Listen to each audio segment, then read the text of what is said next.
भाग 3। निश्चित रूप से मानसिक, भावनात्मक और भौतिक सुख सुविधा के संदर्भ में इससे बड़ी उपलब्धि और क्या हो सकती है।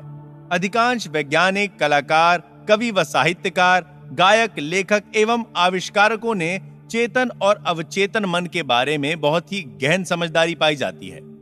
एक समय था जब प्रसिद्ध गायक कैरूसो को मंच पर जाने से डर लगता था। पहली बार जब वो मंच पे गए तो उनका गला डर से अवरुद्ध हो गया, उनका चेहरा पसीने से तरबतर हो गया और उसी स्थिति में उन्हें मंच से उतर जाना पड़ा। वो शर्म और घबराहट में मंच के पीछे चले गए। वो सोचने लगे, लोग हंस रहे होंगे, मैं गाने गया था पर गा नहीं सका। तब उसने स्टेज के पीछे खड़े लोगों के बीच चिल्लाकर कहा, डर मेरे मैं का गला घोटना चाहता है। फिर दोबारा उसने चिल्लाकर कहा, भागो, ये डर आपको भगाना होगा, भगाना होगा, भागो यहां से।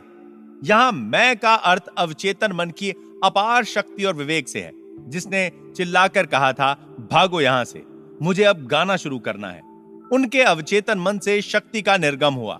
जब उन्हें दोबारा स्टेज पर बुलाया गया तो वह विश्वास के साथ स्टेज पर गए और बड़े शानदार तरीके से ओजपूर्ण एवं मधुर आवाज में गाना गाकर वहां मौजूद लोगों का दिल जीत लिया। अब आप समझ गए होंगे, कैरूसो ने मन के दो रास्तों को समझ लिया होगा। चेतन या अवचेतन मन में आपके विचारों की प्रवृत्ति के अनुकूल प्रतिक्रिया होती है। जब आपका चेतन मन डर, चिंता और हड़बड़ाहट में होता है तो अवचेतन मन में बैठी नकारात्मक भावनाएं निर्गत होने लगती हैं और आपका चेतन मन घबराहट, आतंक, भय और निराशा से भर जाता है। जब कभी आपके साथ ऐसा हो तो कैरूसो की तरह नकारात्मक विचारों के समक्ष पूरे साहस और विश्वास के साथ अपने मन में कहो, शांत रहो, धीरज रखो, मैं नियंत्रण में हूं, आपको मेरा आदेश मानना होगा, मेरा आप पर अधिकार है, आप यहां नहीं आ सकते, यहां आपकी जरूरत नहीं है। यह बड़ा अजूबा और रोचक होगा जब आप खुद अपने को कहते हुए देखेंगे कि किस विश्वास और संयम से आप नकारात्मक विचारों को भगाकर मन को फिर से शांत, मधुर और सौहार्दपूर्ण बनाते हैं। अवचेतन मन चेतन मन का विषय है और इसीलिए इसे अवचेतन या विषय मूलक कहते हैं। प्रमुख भेद और संचालन की प्रक्रिया। नीचे दिए गए उदाहरण से आप इसके प्रमुख भेदों को समझ जाएंगे। चेतन मन जहाज के कप्तान या उसके नेविगेटर की तरह होता है। वो जहाज को चलाता है और नीचे इंजन रूम में बैठे कार्मिकों को आदेश देता है, जो सभी बॉयलरों, मशीनों, यंत्रों को उसके आदेशों के अनुकूल चलाते हैं। मशीन रूम में काम कर रहे कार्मिकों को यह पता नहीं होता कि वे कहां तथा किस ओर जा रहे हैं, वे केवल आदेशों का पालन करते हैं। कप्तान अपने कंपस और अन्य यंत्र के आधार पर यदि गलत या अधूरा आदेश देता है तो वे पहाड़ से टकरा सकते हैं, क्योंकि उनका काम आदेश पर काम करना है। कार्मिक जन कप्तान से सवाल नहीं कर सकते, वे केवल आदेश का पालन करते हैं। कप्तान जहाज का बादशाह है, उसके आदेशों का पालन होता है। ठीक इसी तरह आपका चेतन मन कप्तान है, आपके जहाज का नेविगेटर है, जिसका रूप आपका शरीर है, आपके आसपास का वातावरण है और आपके अपने मामले हैं। आपका अवचेतन मन आपका आदेश लेता है, जिन पर आपका चेतन मन विश्वास करता है और सही मानकर स्वीकार कर लेता है।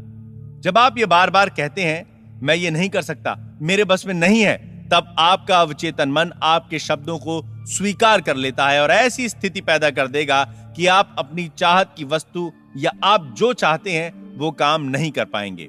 जब आप ये कहते रहोगे, मैं ये कार नहीं खरीद सकता, यूरोप की यात्रा नहीं कर सकता, ये घर नहीं खरीद सकता, ये सूट, ये पतलून नहीं खरीद सकता, तब तक ये जान लो कि आपका अवचेतन मन आपके नकारात्मक आदेशों का पालन करता रहेगा और जीवन भर आप अभावों में जीते रहेंगे।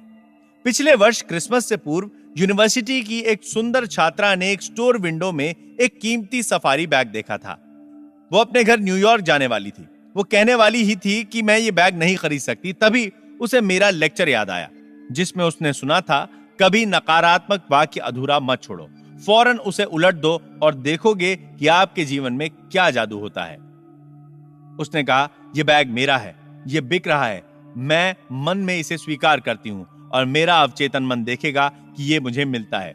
उसी शाम क्रिसमस से पूर्व की संध्या में उसके मंगेतर ने ठीक वैसा ही बैग उपहार में दे दिया, जिसे उसने सुबह 10 बजे अपनी मन की आंखों से देखा था।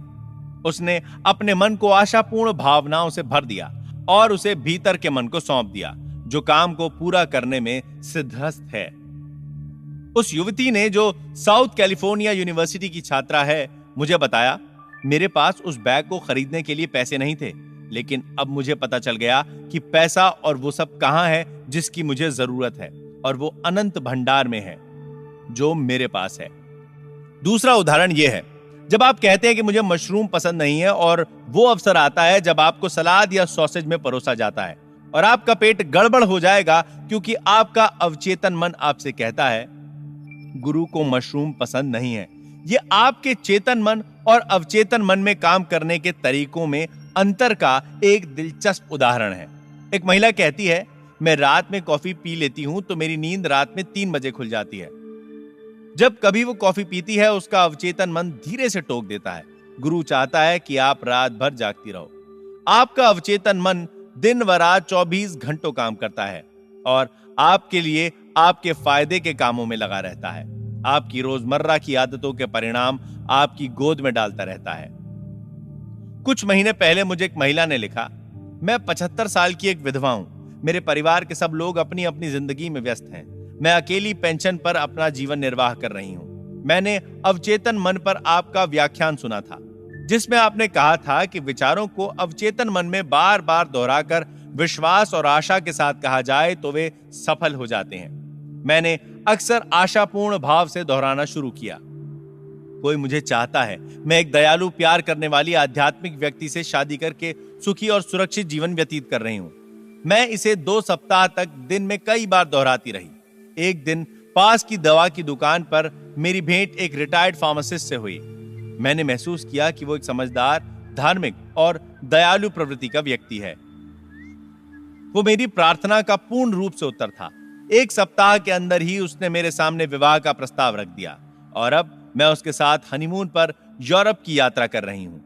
अब मैं जान चुकी हूं कि मेरे अवचेतन मन के विवेक ने हम दोनों को एक दैवी शक्ति के जरिए मिला दिया है। उस महिला को पहली बार यह पता चला कि खजाना उसी के पास है। उसकी प्रार्थना उसके हृदय से निकली थी और उसका निर्णय अवचेतन मन के रसाकर्षण में डूब गया, जो रचनात्मक माध्यम है। जैसे ही वो अपनी चाहत को मूर्तिमान करने में सफल हुई, उसके अवचेतन मन ने आकर्षण के सिद्धांत पर उत्तर खोज निकाला। निर्णय करो कि आप जिन बातों को सोचते हो वे सच्ची हैं, निष्कपट हैं, न्यायपूर्ण हैं, पवित्र हैं, सुंदर हैं, अच्छी मानी जाती हैं। यदि कोई सद्गुण है और यदि कहीं प्रशंसा है तो उन्हीं बातों को सोचें। खजाना आपके भीतर है। अपनी हार्दिक इच्छाओं की पूर्ति के लिए अपने भीतर झांक कर देखें। सभी युगों में महापुरुषों का विलक्षण रहस्य यही था कि वे अवचेतन मन की शक्तियों से संपर्क करके उसका उपयोग करने में दक्ष थे। आप भी चाहकर ऐसा कर सकते हैं। आपके अवचेतन के पास आपकी सभी समस्याओं का समाधान है। यदि आप अपने अवचेतन मन से सोने से पहले कहते हैं मुझे 6 बजे उठना है, वो आपको समय पर उठा देगा। आपका अवचेतन मन आपके शरीर का निर्माता है। रोज रात को स्वस्थ और प्रसन्न विचारों के साथ सोने जाएं। आपका अवचेतन मन आपके वफादार नौकर की तरह आपके आदेश का पालन करेगा। प्रत्येक विचार एक कारण है और प्रत्येक दिशा उसका परिणाम है। यदि आप पुस्तक लिखना चाहते हैं, नाटक या कहानी लिखना चाहते हैं, अपने दर्शकों के सामने प्रभावपूर्ण भाषण देना चाहते हैं, तो अवचेतन मन को बड़े प्रेम व माधुर्य से बताओ और वो आपके लिए अनुकूल काम करेगा। आप जहाज चलाने वाले कप्तान जैसे हो, उसे आपको सही आदेश देने चाहिए और इसी प्रकार आपको भी अपने अवचेतन मन को, जो आपके सभी अनुभवों को नियंत्रित करके चला है, सही आदेश देने चाहिए। मेरे बस में नहीं या मैं नहीं कर सकता जैसे नकारात्मक शब्दों का प्रयोग कभी न करें। आपका अवचेतन मन आपके शब्दों को ज्यों का त्यों ले लेगा और देखेगा कि आपके पास कभी पैसा न रहने पाए या आप में कुछ करने की क्षमता न रहने पाए। प्रतिज्ञा करें, मैं अपने अवचेतन की शक्तियों के माध्यम से सभी काम कर सकता हूं। जीवन का नियम ही आस्था का नियम है। आपके मन का विचार ही आस्था है। नुकसानदेह और दुखदायी बातों में विश्वास न करें। आपको संपन्न और मजबूत बनाने, आपको प्रेरणा देने, आपका उपचार करने वाली अवचेतन मन की शक्तियों पर विश्वास जमाओ। अपनी आस्था के अनुकूल आप बनेंगे।